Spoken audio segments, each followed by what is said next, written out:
আজ একটা খুব ইন্টারেস্টিং অনুগল্প শোনাব। রূপক।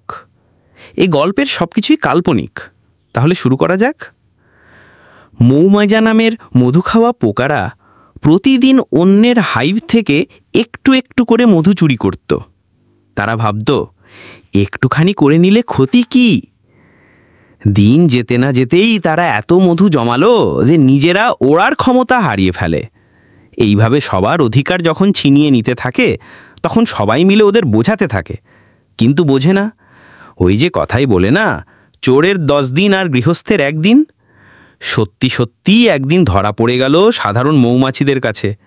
এবার পালাবে কোথায়? সবাই মিলে তাদেরকে হুল ফটানো শুরু করলো। যথারীতি চিৎকার, চেঁচামেচি, অনুনয় বিনয় করতে লাগলো। শেষ পর্যন্ত সবাই সিদ্ধান্ত নিল খাঁচায় বন্দি করবার।